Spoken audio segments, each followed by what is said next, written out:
La guerra para los argentinos era un escenario improbable. ¿Ellos creyeron que realmente no iban a ir al conflicto armado? Exacto, fue una provocación de Inglaterra. Inglaterra fue la agresora, la que mandó los barcos a las Georgias, y los militares argentinos que tenían el poder de decisión no habían leído historia británica. A mí, que soy un civil, andando por las trincheras, me decían los oficiales: che, ¿y cuándo se arregla esto con las Naciones Unidas, con Pérez de Cuellar? Yo decía: macho, esto no se arregla. ¿Sabés historia inglesa? ¿Viste la tapa de gente con todos los comandos británicos con las manos en la nuca? Esto los ingleses lo lavan con sangre. O sea, la guerra es una cosa terrible, pero si la vas a hacer, la tenés que hacer con todo. Y eso es lo que no hicieron los generales argentinos. Se subestimó la reacción británica. Pero totalmente, totalmente. Inclusive, al punto tal no querían la guerra, la Junta Militar, a contrapelo de la voluntad del pueblo que se había plebiscitado en las plazas, que cuando Galtieri se da cuenta de que Estados Unidos no va a permanecer neutral, le dice a su ministro de Defensa, Frugoli: saquemos las tropas de las islas. Y Frugoli le contesta: si las sacamos en este momento, nos cuelgan en Plaza de Mayo. Cuando se rinde Menéndez, la gente va de nuevo a Plaza de Mayo y es apaleada por la policía del proceso protestando contra la rendición. Quedan varias historias, ¿no? Queda la carta de los chicos que iban los chocolates y que aparecieron en los kioscos del conurbano, las 24 horas de Pinky y Cacho Fontana. ¿Y qué pasó después de Malvinas, cuando volvieron los soldados? ¿Y qué pasó con Nicolás Casanseu, también una vez que terminó el conflicto? Hacemos la pausa y seguimos repasando después de ella la historia en primera persona.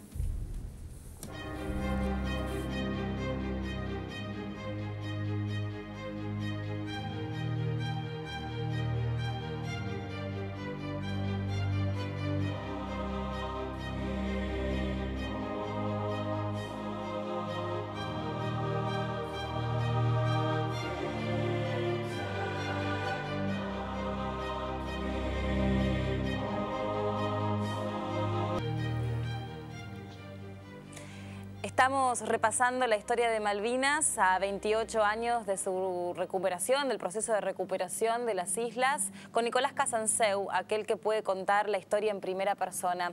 Nicolás, algunos elementos que has traído acá para mostrarnos. Contanos vos este casco, esta bandera, las revistas, qué son y qué significan para vos en tu carrera y en lo personal. Bueno, esto es un trofeo de guerra. Esta bandera inglesa colonial fue tomada el 2 de abril por nuestra gente, y el casco perteneció al teniente coronel Seyneldin, un oficial que se destacó durante la guerra por su temple, por la manera en que trataba a sus soldados. Me refiero exclusivamente al tema de la guerra. Son trofeos muy caros para mí. Algún día que haya un museo de Malvinas, le debemos eso a los combatientes, porque lo donaré allí. También hay otros recuerdos que no son tan buenos, por así decir. Por ejemplo, un panfleto, ¿no? Que usted lo recuerda. Bueno, no, en realidad lo triste es la actualidad relacionada con este panfleto. Nosotros vivimos 28 años bombardeados con frases despreciativas hacia Malvinas, para que nunca levantemos cabeza. Entre otras, fue una loca aventura.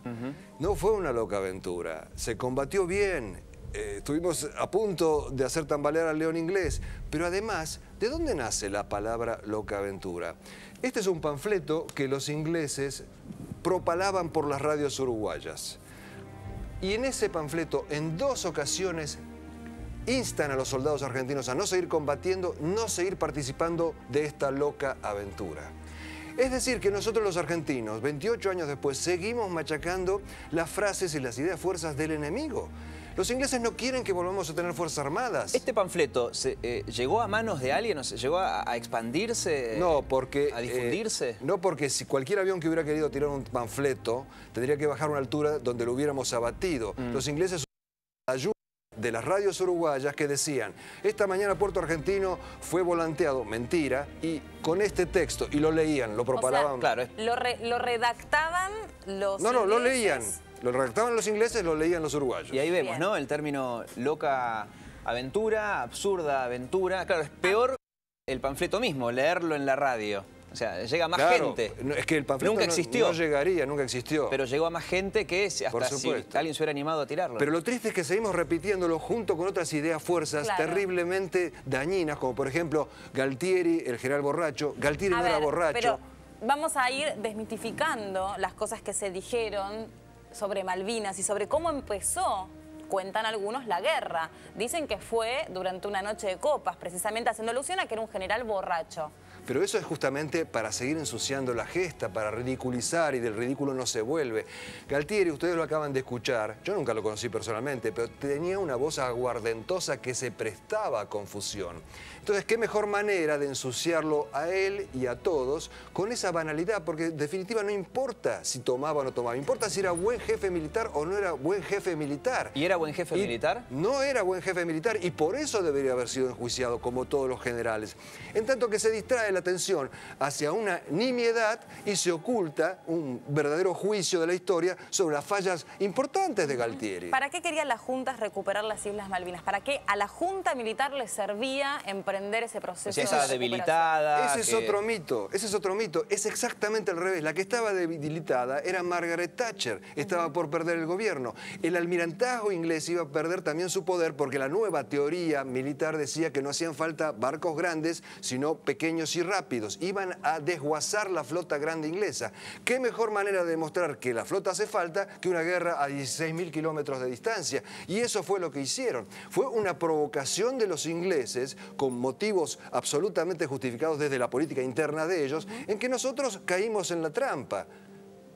El informe Rattenbach, ¿no? El que se hizo después, que la propia junta o los propios militares empezaron a revisar cuáles podrían haber sido los errores, dice en un momento textualmente que podía ser una manera de afianzar la dictadura, que ya estaba colapsando. Pero veamos los hechos históricos. En vez de afianzarse, fueron al desastre. Pero si hubieran ganado, la intención era que quizás podían permanecer más tiempo en el poder. ¿Quién puede adivinar las intenciones? Lo cierto es que hay un documento del COMIL, del Comité Militar, o sea, el presidente de facto y los 3 comandantes en jefes, de un proyecto preparatorio para las elecciones de 1984. Estos generales ya tenían previsto llamar a elecciones, largar la papa caliente que tenían en las manos. A ver, Malvinas tiene mala prensa. Hoy se recuerda mal a quienes combatieron, a quienes dejaron la vida.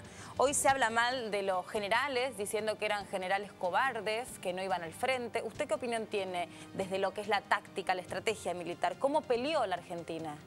La Argentina peleó muy bien si tomamos a la Fuerza Aérea, si tomamos a los infantes de Marina, si tomamos a los conscriptos. Lamentablemente, yo estoy de acuerdo con que los generales fueron cobardes, porque los generales de Malvinas nunca dieron una orden de ataque ni de contraataque. Nunca los sedujo la posibilidad más hermosa que puede tener un general, que es morir por la patria. Los generales del continente... ¿Todos? Los 4. Y los generales del continente nunca durante la guerra se animaron a siquiera visitar el frente y conspiraron contra Galtieri en tiempo de guerra para derrocarlo y para enseguida rendirse a los designios ingleses. Algo que se dice mucho es que eran generales de escritorio. Exacto. Es así, hasta ahí vamos bien. Generales de escritorio.